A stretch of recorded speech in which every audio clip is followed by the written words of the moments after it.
He didn't even let me finish my coffee. Brandon Keller stood in the doorway of my office, arms crossed, chin up like he'd rehearsed this in the mirror. His suit was navy, expensive, and entirely too tight across the shoulders. The kind of fit that screamed insecurity wrapped in Italian wool. "Soraya," he said, not bothering with pleasantries. "We're letting you go. Effective immediately. My name is Soraya Bennett. I'm 47 years old. I live in Austin, Texas, in a house with a view of the hill country that I paid off 3 years ago. And until this exact moment, I was the co-founder and chief operations officer of Elevate Data Solutions, a cybersecurity firm that processes threat assessments for half the Fortune 500. I set my mug down slowly. Steam curled up between us. I didn't blink. "Excuse me," I said. He shifted his weight, but his expression stayed locked. Confident. Practiced. "The board's decided to move in a new direction. We need leadership that aligns with our evolving vision." Evolving vision. I almost laughed. "And who authorized this decision?" I asked, leaning back in my chair. Measured. "The way you speak when you already know the answer." "I did," he said. "I'm the acting CEO now. That gives me full discretion over personnel." Acting CEO. Brandon Keller. 32 years old. MBA from a school that handed out degrees like participation trophies. He'd been with the company for exactly 11 months. Before that, he worked in venture capital, which is a polite way of saying he moved money around and called it strategy. He got hired because his father, Leonard Keller, owned a 12% stake in the company and had been whispering in ears at board meetings for the better part of a year. Networking masked as nepotism. And now here he was standing in my office like he owned it. "You don't have the authority to remove a founding officer," I said. "That requires a formal board resolution. In writing." He smiled. "Not warm. The board's already aligned. This isn't up for debate." I stood up. Fully. He straightened a little like he thought I might throw something. I didn't. I picked up my phone, slid it into my bag, and grabbed my jacket off the back of the chair. "Understood," I said. His eyebrows lifted just a fraction. He wasn't expecting that. I walked past him without another word. Down the hallway. Past the glass-walled conference rooms where my team sat hunched over laptops, pretending they hadn't just watched the whole thing through the windows. Nobody made eye contact. The air was thick with the kind of silence that only comes when people know something bad just happened and don't want to get caught in the blast radius. I took the elevator down to the parking garage. My car was in the same spot it had been for 6 years. Reserved. My name stenciled on the concrete barrier in faded white paint. I got in, closed the door, and sat there for a moment. Engine off. Hands on the wheel. My chest felt tight, but not from fear. From pressure. The kind that builds when something shifts and you realize the ground under you isn't what you thought it was. Then I reached into my bag, pulled out my laptop, and opened it on the passenger seat. I connected to my phone's hotspot and waited for the screen to load. 3 seconds. That's all it took. I pulled up the company charter. The original one. The one I wrote myself in a coffee shop 7 years ago with my co-founder, Nicholas Warren, before we had an office or a logo or a single client. Before Brandon Keller even knew what a data breach was. I scrolled down to Section 6, Subsection C. There it was. Underlined. Highlighted in yellow because I'd flagged it 2 years ago when Nicholas told me he wanted to step back. No founding officer may be removed from their position without a 2/3 majority vote of the board, documented in writing and delivered with 30 days' notice. Brandon hadn't given me 30 days. He hadn't given me 30 minutes. I took a screenshot, attached it to an email, typed in the addresses of all 9 board members. Subject line: immediate review required, charter violation. Body of the email: 1 sentence. Refer to Section 6C. I'll be in the office tomorrow at 9 a.m. to discuss next steps. I hit send. Then I opened another folder. The one labeled Equity Distribution, Master File. It was a spreadsheet I updated every quarter. Every stock transfer. Every vesting schedule. Every option exercised. Every silent partner bought out. Nicholas had left the company 18 months ago. Sold me his shares at a discount because he was tired and wanted to sail around the Caribbean with his wife. I didn't blame him. I bought him out quietly. No press release. No farewell tour. Just paperwork and a wire transfer. After that, I kept acquiring. Piece by piece. Whenever a board member wanted to liquidate. Whenever an early investor got nervous and wanted to cash out. I made offers. Fair ones. Quiet ones. And over time I just accumulated more. By the time Brandon Keller walked into my office this morning, I owned 83% of Elevate Data Solutions. I stared at the number on the screen. 83. Not 82. Not 80. 83. I closed the laptop and started the engine. My phone rang before I even pulled out of the garage. It was my attorney, Felicia Grayson. She didn't wait for me to say hello. I just saw the email, she said. You want to tell me what happened? Brandon Keller fired me this morning. No board vote. No documentation. Just walked in and said I was done. She let out a low whistle. That's bold. And stupid. Very. You want me to draft a response? Not yet. Let them sweat. I'll handle the board meeting tomorrow. And if they try to block you? They won't. She paused. I could hear her tapping a pen against her desk. Zariah, 83% is nuclear. You know that, right? I do. You could dismantle the whole board if you wanted. I know. Are you going to? I didn't answer right away. I pulled out of the garage and into the late morning traffic. Sunlight hit the windshield. I squinted, reached for my sunglasses. I'm going to do what needs to be done, I said. She laughed. Quiet. Almost sad. That's what I thought. Call me if you need anything. And Zariah. Yeah. Don't let them see you coming. I hung up. The rest of the day passed in a strange, quiet rhythm. I didn't go home. I went to a coffee shop on the east side, the kind with mismatched furniture and indie music that's just loud enough to drown out conversations. I sat in the corner with my laptop and a black coffee that went cold while I worked. I pulled every document I'd need for tomorrow. The charter. The equity reports. The emails between Nicholas and me when we restructured ownership. The board meeting minutes from the last 2 years. I organized everything into a single folder and uploaded it to a secure cloud server. Then I printed hard copies. 3 sets. My phone buzzed. A text from Brandon. Just to confirm, we'll have your final paycheck processed by end of week. Please return all company property by Friday. I stared at the message. He really thought it was over. He really thought he'd won. I didn't reply. Another text came through. This one from Adeline Keaton, one of the board members. She was old school. Former CFO of a pharmaceutical company. Sharp as a scalpel and twice as precise. Zariah, I just saw your email. We need to talk. Call me when you can. I called her. She picked up on the first ring. What the hell is going on? Brandon fired me this morning. No vote.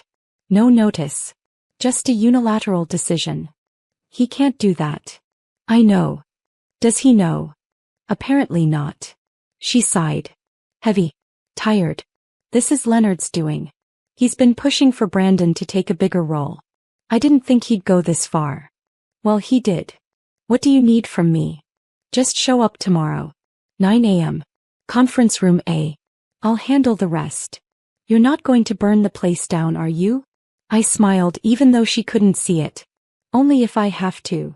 She hung up. By the time I left the coffee shop, it was dark outside. The streets were quieter.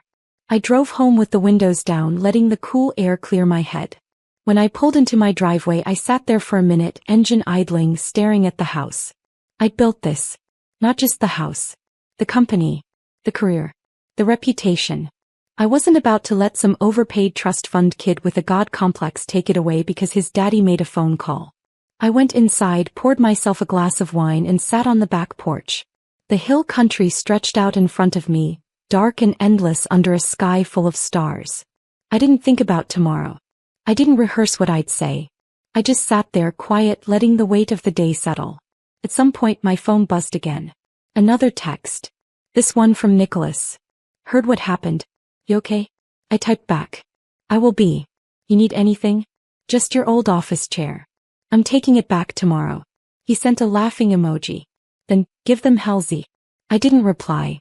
I finished my wine, went inside and went to bed. I woke up at 5:30. No alarm. My body just knew. I made coffee, toast with almond butter and sat at the kitchen table with my laptop. I reviewed everything one more time. The numbers. The clauses. The timeline. By the time I was done it was 7:15. I showered.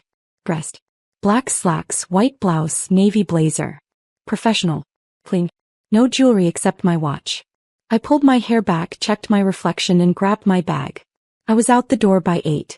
The drive to the office took 23 minutes. I parked in my old spot. The paint was still there. My name. Zariah Bennett. Who? I walked through the lobby. The receptionist, a kid named Trevor who couldn't have been older than 23, looked up and froze. His mouth open like he wanted to say something but nothing came out. I didn't stop. I walked straight to the elevator, pressed the button and waited. The doors opened. I stepped inside. When I reached the executive floor, the energy had already shifted. People were moving faster. Voices were lower. I could feel the tension humming through the walls. The conference room door was closed. I didn't knock. I pushed it open and walked in. Brandon was already there, sitting at the head of the table like he'd claimed it. Leonard Keller sat to his right, arms folded, expression unreadable. The rest of the board was scattered around the room. Adeline was near the window. 2 other members, Henry Wallace and Claudia Park, sat across from each other, tablets open. The remaining board members filled in the gaps. Everyone looked up when I walked in. I didn't sit. I stood at the opposite end of the table, set down my bag and pulled out the folder. "Good morning," I said. "My name is Zariah Bennett. I'm the co-founder and chief operations officer of this company. Yesterday I was unlawfully terminated by Brandon Keller without board approval, without documentation, and in direct violation of our corporate charter." Brandon leaned back in his chair. "This is unnecessary, Zariah. We've already made our decision." "You don't get to make that decision alone," I said. I opened the folder and pulled out the first document. Section 6, subsection C. No founding officer may be removed without a 2/3 board vote, documented in writing with 30 days notice. "You gave me none of that." Leonard spoke up. His voice was smooth, controlled. "Zariah, we're restructuring. Brandon is the future of this company. It's time to let the next generation lead. Leadership isn't about age," I said. "It's about competence. And what Brandon did yesterday wasn't leadership. It was reckless." Brandon's jaw tightened. "I was hired to modernize this company. That's what I'm doing. You were hired to manage operations, not dismantle the foundation." Adeline cleared her throat. "Zariah, what exactly are you asking for?" I looked at her, then at the rest of the board. "I'm asking for a formal vote, to reverse my termination, and to address Brandon's breach of protocol." Brandon stood up. "This is a waste of time." "Sit down," Adeline said. Her voice was sharp. He sat. She looked at me. "Do you have documentation?" I slid the papers across the table. "Everything's here. Charter clauses. Equity reports. Email records. It's all legal. It's all binding." Henry picked up one of the documents and scanned it. His eyebrows went up. He looked at Leonard. "Did you know about this?" Leonard didn't answer. Claudia spoke next. "Zariah, if we proceed with this vote, what happens to Brandon?" "That depends on the board," I said. "But I'm not going anywhere." Brandon's face flushed. "This is insane. You're trying to sabotage me." "No," I said. "You sabotaged yourself." Adeline stood up. "All right. Let's vote. All in favor of reversing Zariah Bennett's termination and restoring her position as COO, raise your hand." One by one hands went up. Adeline. Henry. Claudia. 3 more. 6 in total. Leonard didn't move. Neither did Brandon or the 2 board members who'd clearly been in his pocket from the start. Adeline counted. 6 votes in favor. Motion passes. Brandon slammed his hand on the table. "This is a coup." "No," I said. "This is accountability." He looked at his father. Leonard's face was stone. He didn't say a word. Adeline turned to me. "Zariah, you're reinstated. Effective immediately." I nodded. "Thank you." Brandon grabbed his phone and stormed out. The door slammed behind him. Leonard stood slowly, adjusted his tie and walked out without looking at anyone. The room was silent for a moment. Then Henry spoke. "Well, that was something." Claudia laughed. Quiet. Nervous. Understatement of the year. Adeline walked over to me. "You okay?" "I will be," I said. She nodded. Good. Because we've got a lot of work to do. I stayed in the conference room after everyone left. Just me and the scattered papers and the faint smell of coffee someone had spilled earlier. I sat down in one of the chairs, not the one at the head of the table, just a regular one near the middle, and exhaled. My phone buzzed. A text from Felicia. Heard you won. Drinks on you. I typed back. Boys. Then I stood up, gathered my things, and walked back to my office. The door was still open. My desk was still there. My coffee mug was exactly where I'd left it yesterday morning. I sat down, opened my laptop, and got to work. The next 2 weeks were a blur. Not chaos. Just motion. Constant, deliberate motion. Brandon didn't come back to the office. He sent an email to HR the day after the board meeting, citing philosophical differences, and resigning his position. No fight. No appeal. Just gone. Leonard stopped attending board meetings. He still held his 12%, but he stopped voting, stopped engaging, stopped pretending he cared. I didn't chase him. I didn't need to. Instead, I focused on what mattered. I pulled up every initiative Brandon had started in his 11 months and reviewed them one by one. Some were fine. Most were not. He'd allocated $47,000 to a rebrand that involved changing our logo to something that looked like a rejected tech startup from 2015. I killed it. Refunded the vendor. Reverted to the original. He'd hired 3 growth strategists, whose job descriptions were so vague I couldn't tell if they were consultants or motivational speakers. I let them go. Politely. With severance. He'd pushed for a company-wide pivot toward consumer products, which made 0 sense for a B2B cybersecurity firm. I archived the entire project folder and redirected the budget back into enterprise solutions. By the end of the first week, I'd cut 19 unnecessary expenses and reallocated over $200,000 to research and development. The second week, I met with every department head. One by one. No grand speeches. Just sit-downs. I asked 3 questions. What's working? What's not? What do you need? They answered.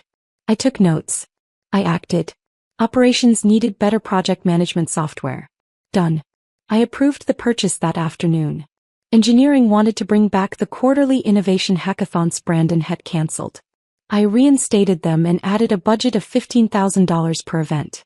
Sales needed more flexibility in pricing for long-term contracts.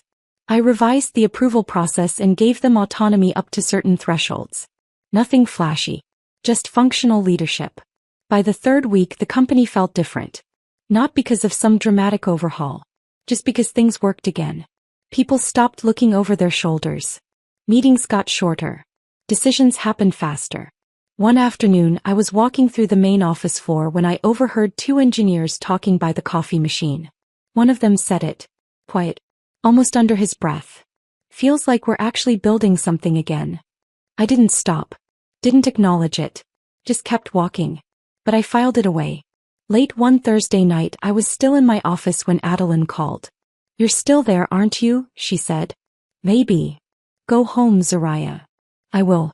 Soon. She sighed. You know, I've been on a lot of boards. Seen a lot of leadership transitions. This was one of the messiest. And one of the cleanest. I don't follow. It was messy because it shouldn't have happened. Brandon never should have had that much power. But it was clean because you didn't burn the place down. You just fixed it. I leaned back in my chair. I didn't have a choice. You always have a choice. You chose not to destroy. That says something. I didn't know what to say to that, so I didn't say anything. She filled the silence. Leonard's selling his shares, by the way. Quietly. Through a broker. Word is he's embarrassed. Good. You going to buy them? I thought about it. Maybe. Depends on the price. She laughed. You're ruthless, you know that? I'm practical. Same thing. She hung up. I closed my laptop and looked around the office. It was quiet. Just the hum of the air conditioning and the faint glow of the city lights outside the window. I stood up, grabbed my jacket and headed for the door. On my way out, I stopped by the main hallway. The one with the framed photos of company milestones. Ribbon cuttings. Product launches. Team celebrations. Most of them had me in the background. Brandon wasn't in any of them. I turned off the lights and left. When I got home, I poured a glass of wine and sat on the back porch again. The stars were out. The air was cool. I didn't think about the company or Brandon or Leonard or any of it. I just sat there quiet and let the day go. My phone buzzed. A text from Nicholas. Heard Leonard's bailing. You okay? I typed back. Better than okay. Good. You earned it. I set the phone down and closed my eyes. The wind picked up, rustling through the trees. Somewhere in the distance a coyote howled. I smiled. Yeah. I earned it. A month after the board meeting I got a call from Henry Wallace. He was one of the quieter board members, the kind who listened more than he spoke, but when he did say something it mattered. Soraya, he said. Got a minute? Always. What's up? I've been talking with a few of the other board members. Adeline. Claudia. A couple others. We've been thinking about leadership structure. I sat up straighter. Go on. Brandon's gone. Nicholas has been gone for over a year. The CEO position is technically vacant. We need to fill it. Agreed. We want it to be you. I didn't respond right away. Not because I was surprised. I'd been expecting this conversation. But because I wanted to hear him say it all the way through. You've been running the company from the COO seat for 2 years, Henry continued. You stabilized everything after Brandon left. The clients trust you. The staff trusts you. The numbers are good. Better than good. You're the logical choice. What about the rest of the board? Unanimous. We already talked. We're ready to vote tomorrow if you are. I looked out the window of my office. It was late afternoon. The sun was starting to dip behind the buildings. Golden light stretched across the floor. I'll need to restructure a few things, I said. Reporting lines. Decision-making authority. I'm not interested in being a figurehead. We wouldn't expect you to be. And I want full operational control. No interference. No second-guessing. You'll have it. I paused. Then I said, all right. Let's do it. He laughed. That's it? No negotiation? No demands? I already made my demands. You agreed. What else is there? Fair enough. We'll make it official tomorrow. 9 a.m.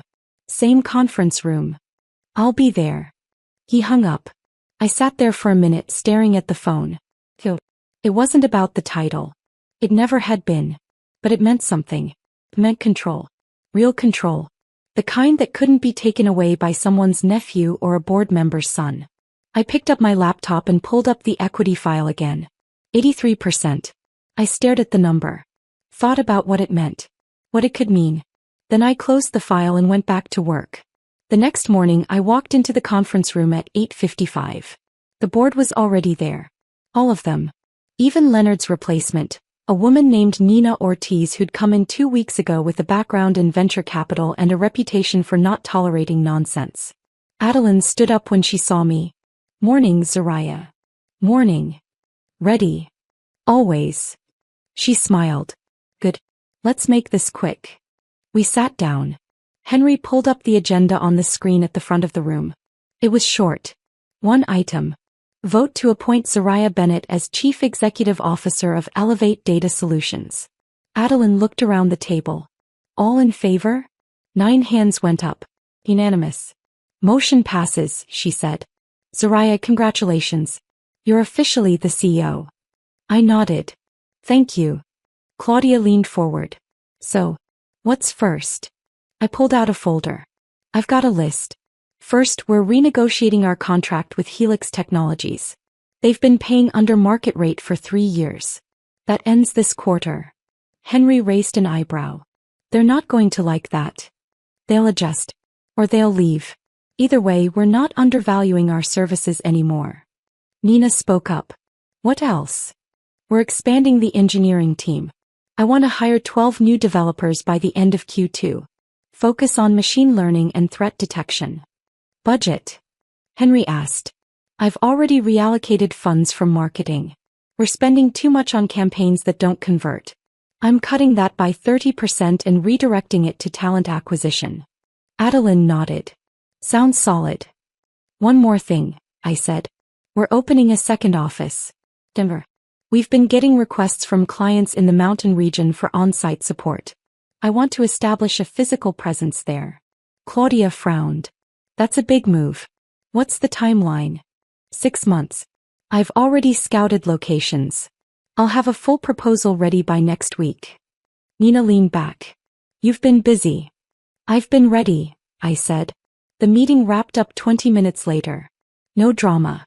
No debate. Just decisions and action items and a clear path forward. When everyone filed out, Adeline stayed behind. She closed the door and turned to me. You know, she said, when Nicholas left I wasn't sure what would happen. And when Brandon came in, I thought we were headed for disaster.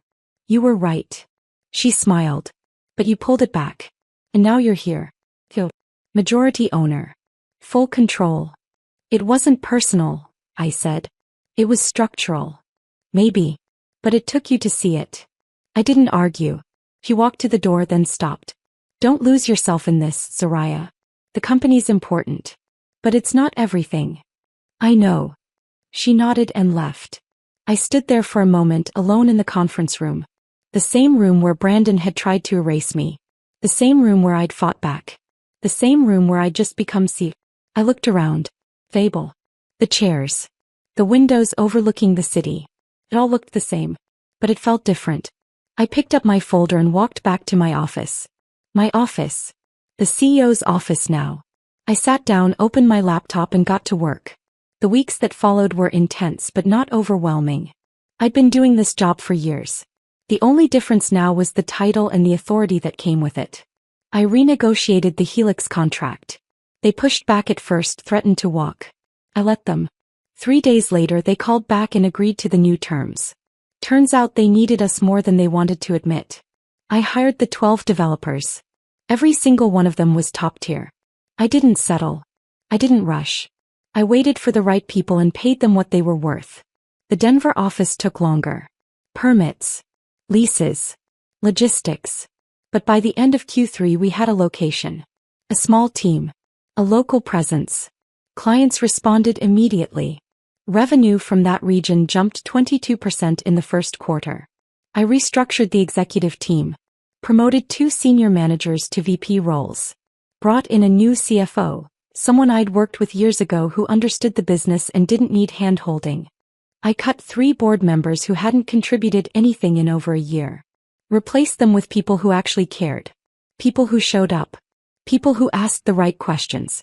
And through it all I kept the company moving forward. No distractions. No drama. Just steady, deliberate growth. One Friday afternoon, about 4 months into my tenure as CEO, I got an email. The subject line was simple. Congratulations. I opened it. It was from Brandon. Saw the news about the Denver expansion. Looks like you're doing well. No hard feelings. Just wanted to say congrats. I stared at the email for a long time. Part of me wanted to reply. Part of me wanted to delete it and never think about it again. In the end I did neither. I just closed it and moved on. That night I stayed late again. Not because I had to. Just because I wanted to. I liked the quiet. The stillness. The feeling of being alone in a building full of work that mattered. Around 8 my phone rang. It was Nicholas. Hey, I said. Hey yourself. You still at the office? Maybe. He laughed. You're going to work yourself into the ground. I'm fine. You always say that. Because it's always true. He sighed. All right. Well, I'm calling because I wanted to tell you something. Go ahead. I'm proud of you, Z. I know I don't say it enough. But I am. You took something we built together and made it better. Stronger. You didn't just survive Brandon. You outlasted him. That's not luck. That's skill. I didn't know what to say. Nicholas wasn't the sentimental type. Neither was I. Thanks, I said finally. You earned it, he said. Now go home and get some sleep. I will. Liar. I laughed. Good night, Nicholas. Good night, Z. I hung up and sat there for a while staring at the phone. Then I closed my laptop, grabbed my jacket and headed out. The building was empty. The parking garage was quiet. I got in my car and drove home with the windows down, letting the night air clear my head. When I pulled into my driveway I looked at the house. The lights were off. The porch was dark. But it was mine. Just like the company. Just like the career. Just like the life I'd built. I went inside, poured a glass of wine and sat on the back porch one more time. The stars were out. The world was quiet. And for the first time in months I felt like I could breathe. 6 months later I was sitting in my office when Adeline knocked on the door. "Got a minute?" she asked. "Always." She walked in and closed the door behind her. Leonard's broker reached out. "He's ready to sell his shares." I looked up. "All of them?" "All 12%. He's asking for $8 million. I did the math in my head. It was fair. Maybe even a little low. "What's the timeline?" "He wants to close within 30 days. I leaned back in my chair. "And if I buy them?" "You'd own 95% of the company." 95. Not 83. 95. I looked out the window. The city stretched out in front of me, full of buildings and roads and people who had no idea this conversation was happening. "Make the offer," I said. Adeline smiled. "Already did. Just wanted your confirmation. You knew I'd say yes." "I had a feeling." She left. I sat there for a moment staring at the door. Then I opened my laptop and pulled up the equity file one more time. 83%. Soon to be 95. I closed the file and got back to work. The deal closed 3 weeks later. Leonard's shares transferred to me without fanfare. No press release. No announcement. Just paperwork and a wire transfer. I didn't celebrate. I didn't tell anyone outside of Adeline and my attorney. I just filed the documents and moved on. But that night I stayed late again. I pulled up the equity file and looked at the new number. 95%. I stared at it for a long time. Then I closed the laptop, turned off the lights and walked out. The building was quiet. The city was alive outside the windows, glowing and humming and moving forward. I took the elevator down, walked through the lobby and stepped out into the night. The air was cool. The stars were out. Somewhere in the distance a car horn honked. Life continued. I got in my car and drove home. No music. No podcast. Just the sound of the engine and the road and my own thoughts. When I pulled into my driveway I sat there for a moment, engine idling, staring at the house. I'd built this. All of it. Not just the house. The company. The career. The control. And I'd done it on my own terms. I turned off the engine, grabbed my bag and went inside. The porch light was on. I'd left it on that morning without thinking. It felt right. I poured a glass of wine, sat on the back porch and looked out at the hill country. The world was dark and quiet and endless. And I was exactly where I needed to be. The next morning I woke up early. Made coffee. Checked my email. Nothing urgent. Just the usual flow of updates and requests and reports. I got dressed, grabbed my bag and headed to the office. When I walked through the lobby, Trevor the receptionist looked up and smiled. "Morning, Ms. Bennett." "Morning, Trevor." I took the elevator up. Walked down the hallway.